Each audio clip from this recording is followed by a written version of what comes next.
Le frère entre deux feux. Je suis le frère. Celui qu'on appelle quand tout casse. Le jour où la police a emmené mon beau-frère, on m'a aussi appelé. On a dit « violence, menace ». Lui répétait « je n'ai pas touché, je n'ai pas menacé ». Je connaissais ses colères de parole, pas de poing. Mais au poste, les mots écrits sur le procès-verbal avaient plus de force que nos souvenirs. Quand j'ai voulu expliquer, on m'a répondu « c'est la plaignante qui est vulnérable. On sécurise ». En 2 heures, il était en garde à vue. En 2 semaines, en détention préventive. Ma sœur souffre, je le sais. La vie chère, les disputes pour le loyer, les jalousies gonflées par les voisins. Mais ce jour-là, des proches lui ont conseillé « dépose une plainte, tu auras la garde totale et il paiera ». La plainte est devenue une arme.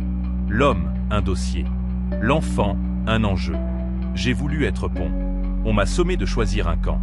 Le quartier a chuchoté, le frère est complice. Au tribunal, mon témoignage de bonne réputation a été classé proche du mis en cause. Je vois mon neveu au parloir qui demande « Tonton, papa sort quand ?» Je n'ai pas de date, seulement un calendrier de renvoi. On parle de main courante, d'ordonnance, de mesures de protection. On oublie que la vérité ne tient pas en 3 cases. Je ne nie pas les torts, je nie l'injustice. Transformer une querelle en crime par stratégie. Mon cri silencieux, que nos familles cessent d'utiliser la justice comme bâton de négociation. Que l'enquête écoute aussi les voisins honnêtes, les dates, les preuves matérielles.